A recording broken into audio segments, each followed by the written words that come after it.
Yes, people, it is Naffe, and I'm back with the United point. And boy, where do I start with this Manchester United club? Obviously it's been a week and a day since the Man City loss, and the reason I've waited so long to talk is because I actually just wanted to see if there would be any change.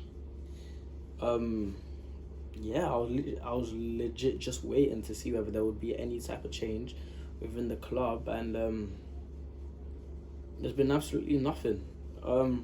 If you guys didn't know, the players that didn't get picked to represent their country went away for a holiday. Basically, Ollie's back in his ends. All the players back in their ends, apart from I think Rashford and Greenwood actually stayed and they're training with the under 18s and whatnot now for fitness. But either way, the club has basically sent players on holiday. Like just go enjoy yourself. And you know, I don't actually have an issue with that. Sometimes if your team isn't up to scratch and whatnot, they need a mental break from it all. You know what I mean? Especially when a lot of them have been under scrutiny. But you gotta let us know what's going on. Someone in Manchester United has got to let the fans know what is going on at the club, because we're basically being left out to dry. We don't know what's going on. There's throughout the whole of this past week, there's just been so-called leaks, whatever you want to call them, just people coming out and saying Man United are looking at this manager, Man United are looking at that, Man United are trying to do this, Man United are trying to do that, and it's just the same old stuff you've been hearing for the last month. And the fact that nothing has changed after that Man City loss, the fact that we still don't know what is going on, is a disgrace in my opinion. I feel like the board are handling this, the owners and whatnot, the PR, whoever you want to direct the blame, they're handling this whole situation so poorly. It's undescribable, to be honest. Because, like, cool, fair enough, you want to back Ollie. And I'm not going to get into the reasons why, because, they're most likely negative reasons. But at least let us know that you're sticking with him. Leaving us in the middle of nowhere isn't helping anyone. And it's just making the whole aura around Man United just negative. And quite frankly, I don't even want to be thinking about Man United, because it's not worth the negativity. It's just not worth my mental health deteriorating because of me thinking about Manchester United, because of me thinking about this, because of that. It's not worth it. At the end of the day, there's more to life than football, 100%. However, football has got it does take a toll on your mental health if your team is pissing you off constantly. If something is angering you constantly, obviously it's gonna affect your mental health, especially if you care about it. So yeah, as I said before, the fact that it's been a week and nothing's changed is outrageous. But am I surprised? No, not really. Do I think anything will change in the coming week? Because we still got a week left, basically, or like 6 days until the Watford match. Do I think anything will change? No. I have no faith that anything will change. Players will come in, Ollie will lead training sessions and whatnot. Well, he won't. His coaching staff will. I'm gonna be playing Watford. And do I think Watford will give us a game? Maybe, I have no idea. I feel like if they do, Ronaldo FC will bail us out. And then we've got Champions League on Tuesday. I think Villarreal. That's going to be a tough game. And I see us struggling. I'm not going to lie to you. I see us grinding out results, 5 at the back or 4 at the back with just poor defensive football.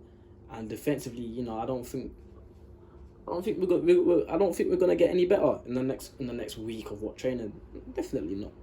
So the future is bleak. I'm not going to lie to you. I'm not looking forward to it. We've got Chelsea after that, and it would be foolish not to put your money on Chelsea to win that match, especially with Oli managing.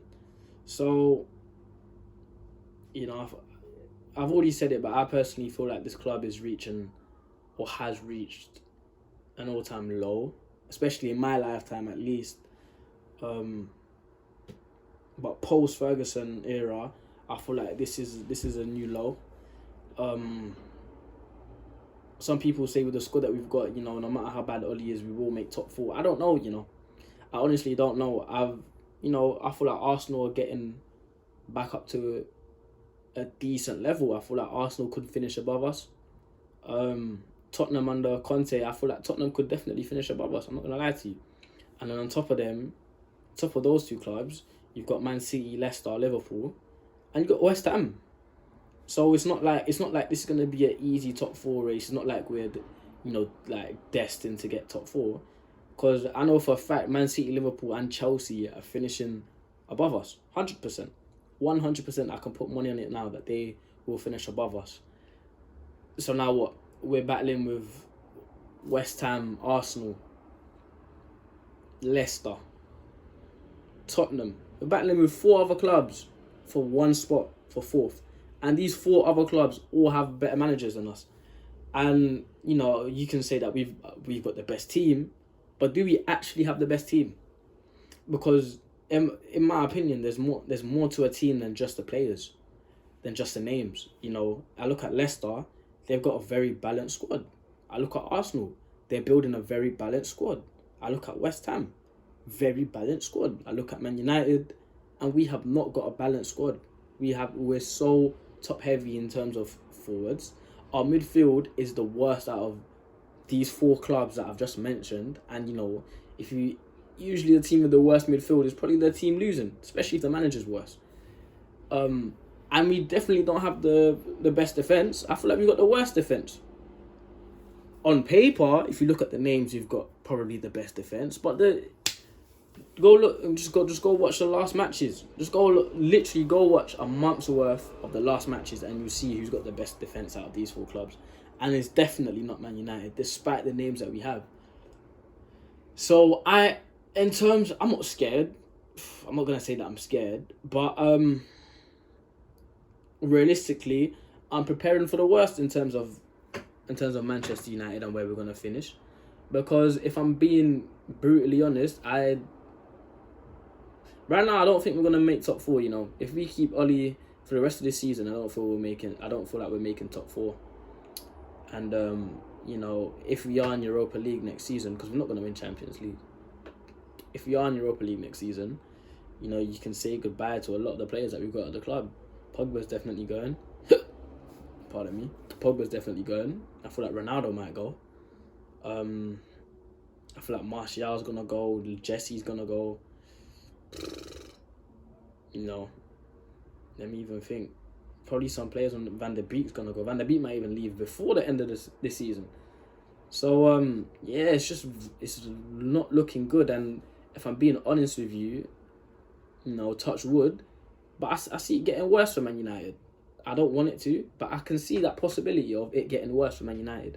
And if I was a betting man, I'd put money on it getting worse for Man United, simply because I don't see our board sacking our manager with enough time to, save the season. I feel like the best time to do it was the Liverpool match.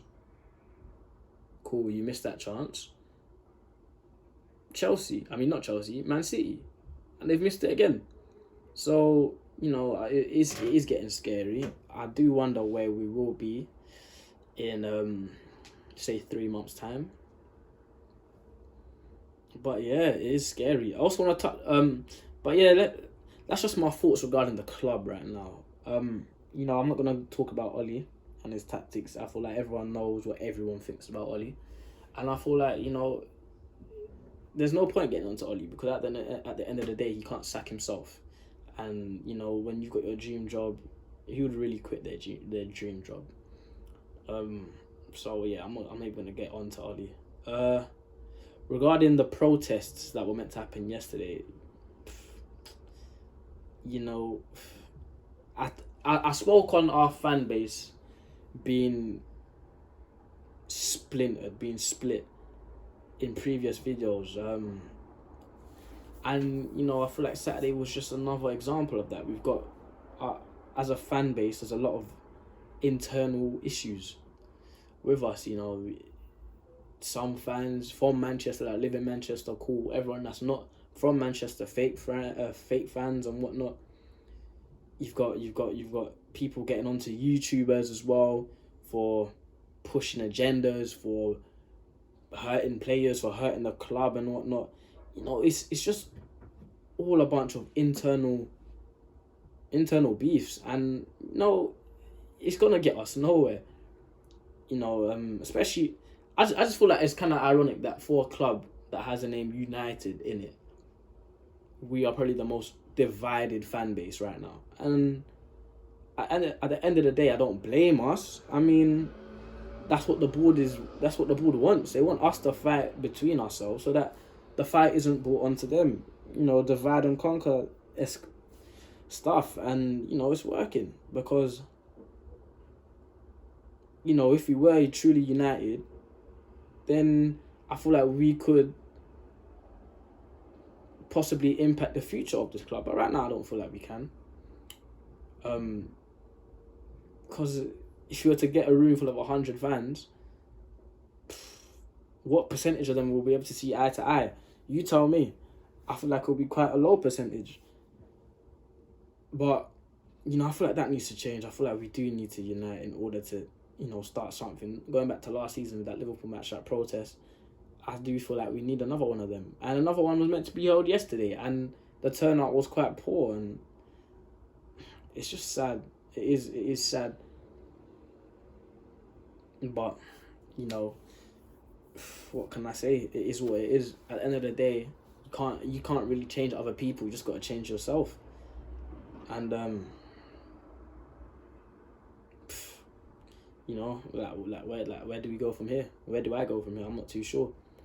So regarding updates, the reason I didn't post as well, not only was I waiting for something to happen, but there was nothing really to talk about. There's no news. Obviously Conte's gone to Spurs, and the only news that's been popping about in this past week since the Man City match is Man United being linked to different managers, mainly Pochettino, Zidane, and Brendan Rodgers.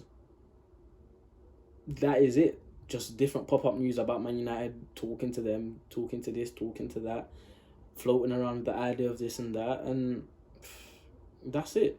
Regarding the England match the other day, Harry Maguire scored, and he did a silence the haters type of celebration, and Roy Keane, I feel like he described how a lot of us felt.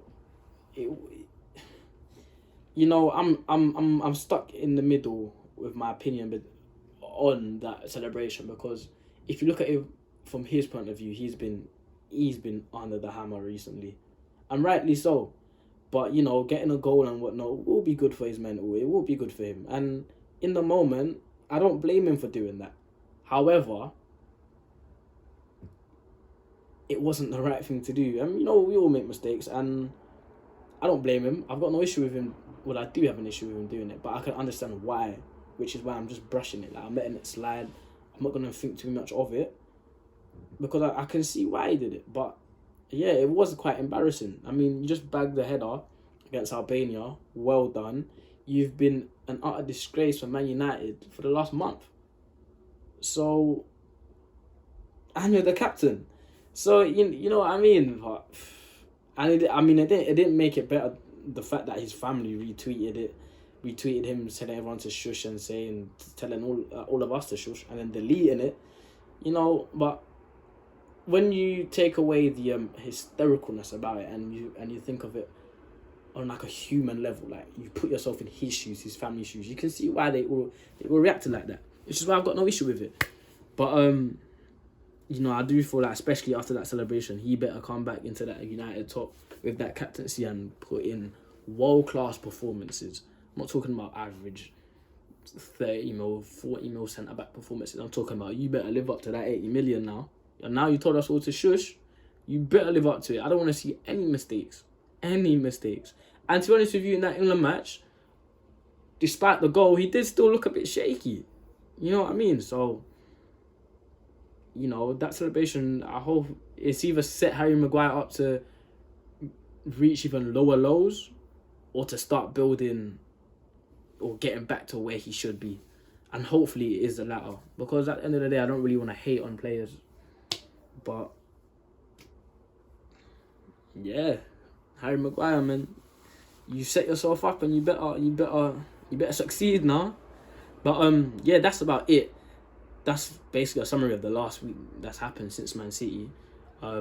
United linking themselves to a lot, well, to those three managers, Rodgers, Zidane and Poch. We were meant to have a thingy yesterday, protest. It didn't really work out. And yeah, that's about it, to be honest. There hasn't really been any more news. Twitter's been going off, but it's the same old nonsense. And yeah, that is about it. But yeah, let me know what you guys think about the current state of Man United in the comments.